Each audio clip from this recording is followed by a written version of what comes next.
Hello everyone. Just wanted to make a video about some things that I kind of wish I knew. I wanted to just give some like beginner tips for using the editor. Um, the first thing I want to go over is the movement.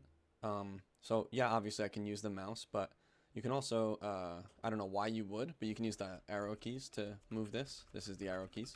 You can hear it. But okay, so moving now, Alt and right click spins, Alt and left click moves. Um, yeah, this is Alt and left click. You can move around the stadium. You see your little dot. This is the scroll wheel when out without pressing Alt up and down and then zooming in. So next thing I want to cover is in the bottom left here. So the block color. This is like the way that the campaign is. Like white is the easiest ones. Then it goes green, and then blue and red and black and so on and whatever. Um, and then yeah, like it'll make the block that color. It'll do it with anything, and it makes the wood supports on the side also um, the same color. Oh, and what I just did there is hold X and left click, and that's delete. And then also pressing U is undo. Pressing R is redo. So whatever you just did, it'll do that back. If you hold spacebar when you're in like full block mode, you just drag it and it does all of them. Now, if you did a lot of blocks, you can do what I like to do and alternate tap U and left click on this undo down here. And that gets rid of all of it. Subsequently, you can also do this. Then you can press C, which is like copy mode. And then highlight the pieces. And I think since these pieces are connected to this, it'll get rid of all this. Yeah. So this is the cut button that picks up everything that you just selected. Since I only selected this top layer, I can go up and down. But whatever you select, as long as it's touching the floor of the stadium, you won't be able to go under the stadium. Yeah, there's a couple selections here. This is select all. You can just press this and it'll select all, or you can also hit Control A, the same as like text. Then you can copy it. This is cut, so that picks it up and moves it, but copy will just, I'm pressing U here. Copy will leave it there. Leave it there. Oh, I have nothing selected.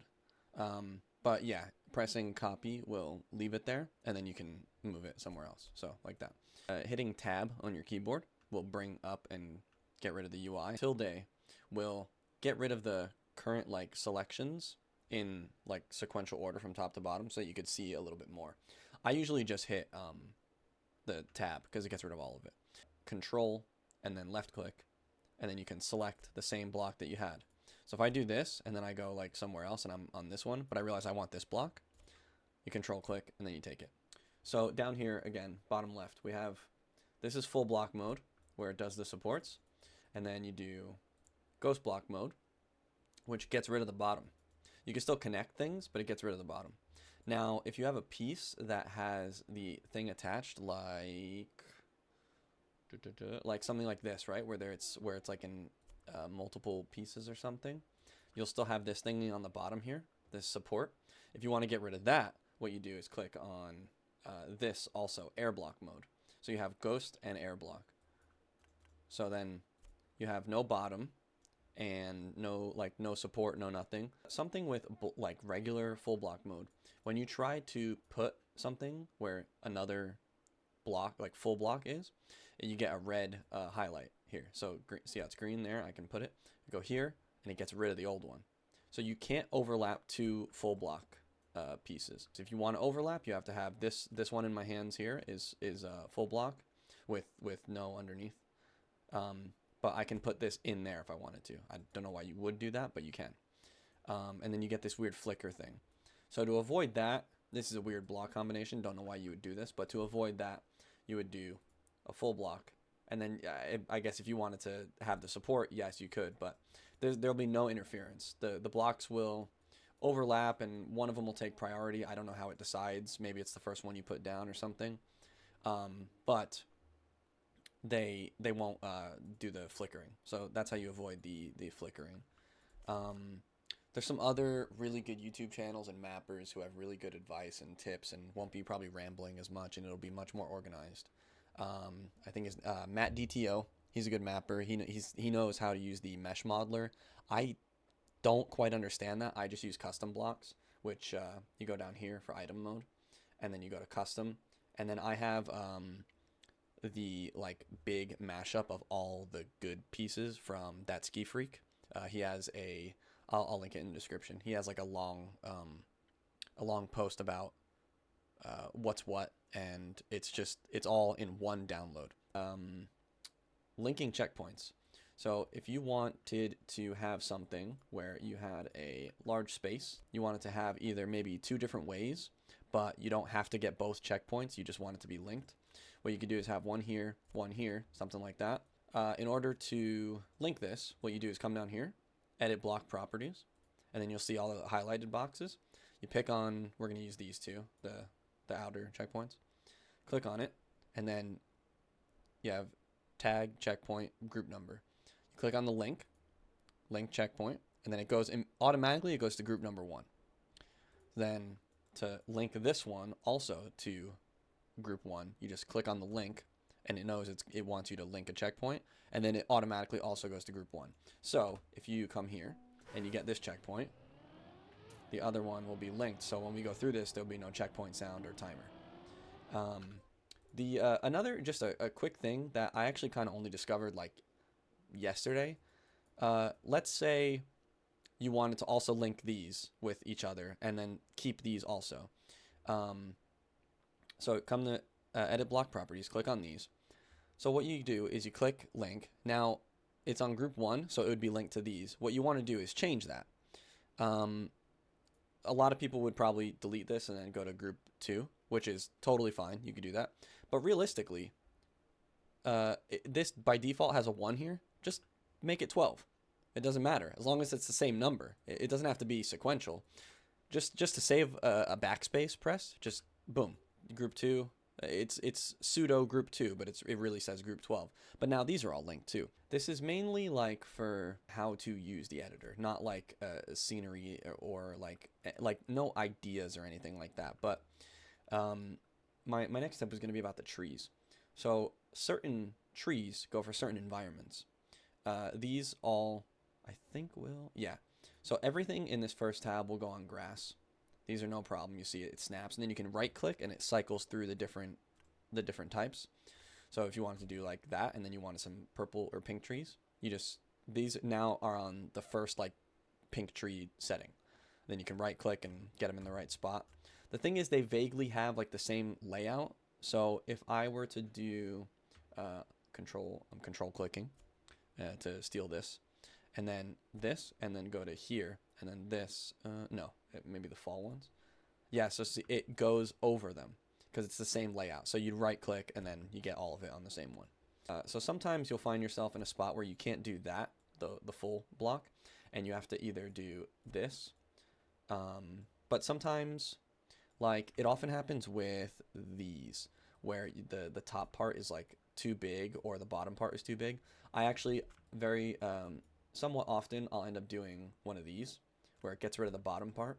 So I did ghost block plus air block, and a lot of times what I'll want is to have road here instead. So I'd come here and find the corresponding road bit, right? That's there. And then, shit, why'd I bring this up? Wait, why did I bring this up? What? Oh, okay. So you come here and you go to the little support block area. And what you could do is you could slot this in there.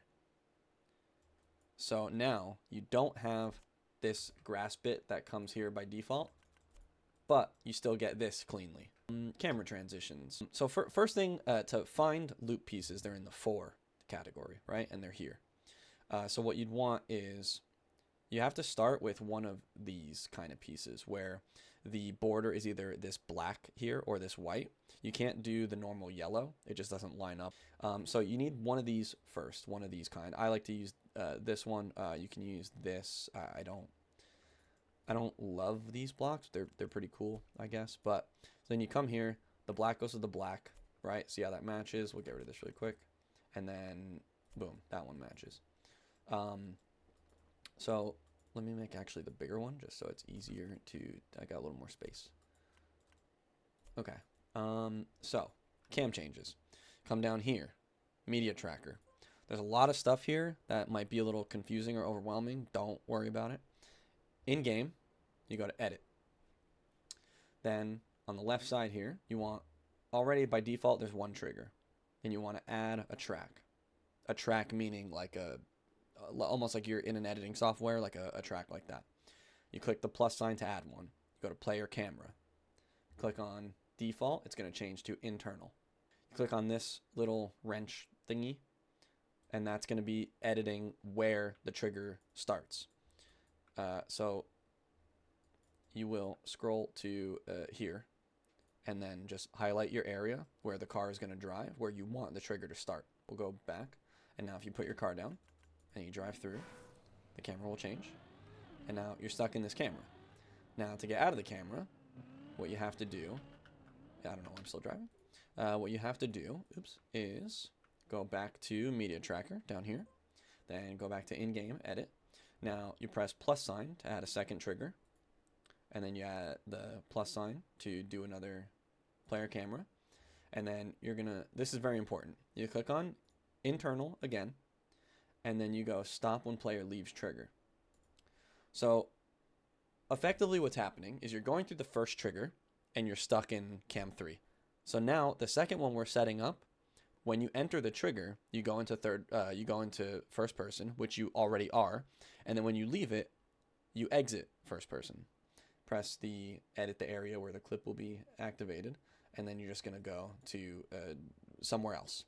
So I'm just gonna go here. Boom, there's my little spot.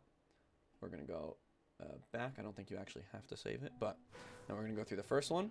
Now we're stuck in cam 3, and then you go through the second one. So we were in the trigger, making us go into first person, which isn't real because we were already in first person. And then when you leave it, you go to third person. So these match up because they're this like white border. It's still yellow because it's road, but the white border is what corresponds here.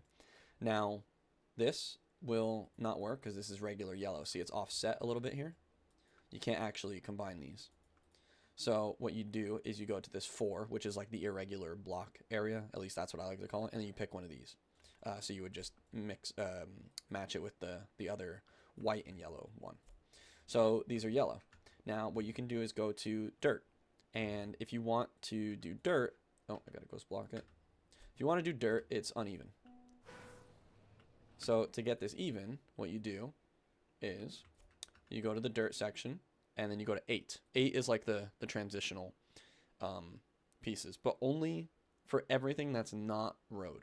Because the 8 here is only like these blocks, but the road, the dirt, sausage, bobsleigh, all, not all of them, but these main ones with like the side borders, not the platform pieces, their connection things are all found in 8.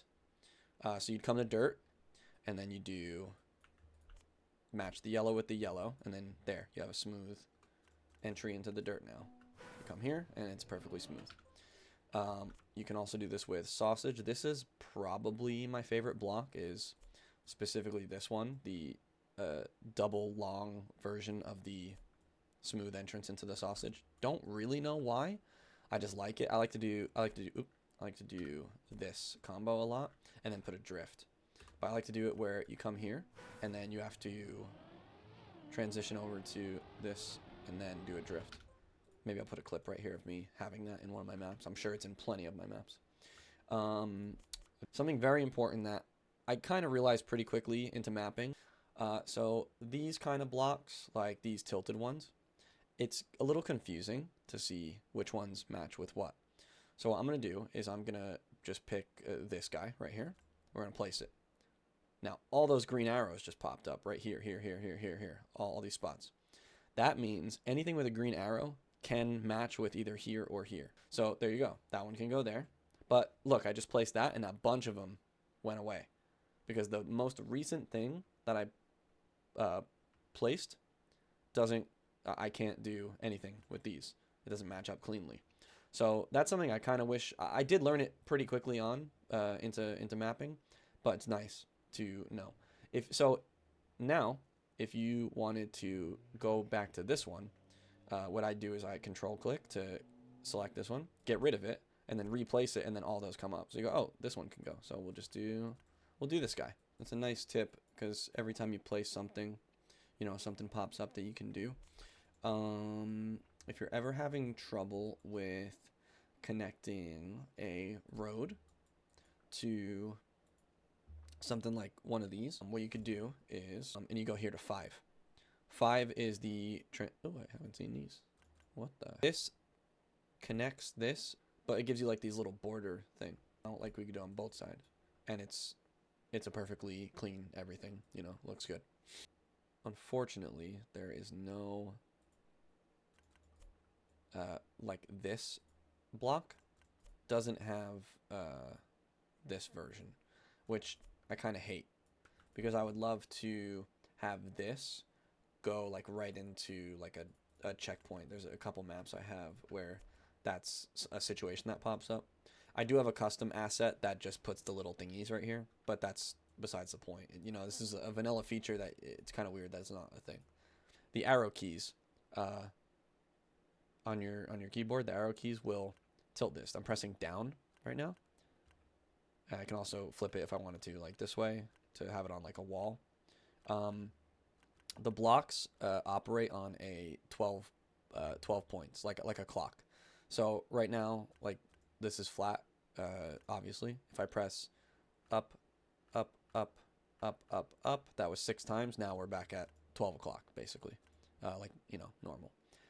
But back to my thing here is I like to do this because it makes the quote-unquote pothole a little smaller. And yeah, it's just a cool, because you got the contrasting with the white of the platform block, but then you got this thing. But yeah, it's just nice because it makes the pothole a little smaller, and that's just a cool piece, a cool block. I didn't know where that was for the longest time. This one I didn't show. Free block mode. Free block mode is really useful. So you got full, you got a ghost with no support, and then you have this air block plus ghost to get no bottom, just the scenery block. Then you have this. The fuck is that? So arrow keys will do this. It's only so precise, but something huge that I did not realize until like over a year in my mapping career, I guess. The plus and minus key move it this way. And everything in, maybe not everything, but a lot of times in free block mode, everything you place will snap to everything else in free block mode. So now let's say you wanted to add support to this. You'd come here. I believe this will snap to here. Okay, I'm an idiot. So, I mean, I could just, yeah, click on that and then boom, snap, snap, snap, and then underneath, snap, snap. These are the like sign blocks and stuff. You got different sizes here. You come down here to the little paint bucket, skinning mode. You can change these. So the little things come out the same way that they did for the edit block properties. Click on one, and you can change the color or the season or whatever, something like that. But also, there's a little scroll thing here. So let's go back to fall because it's fall right now. You can put an arrow. Now that's hard to see. So if you wanted this to be black, you could do this, or what I like to do is just turn it off, and then you just get a clean black, like off sign, and then you get a nice white arrow.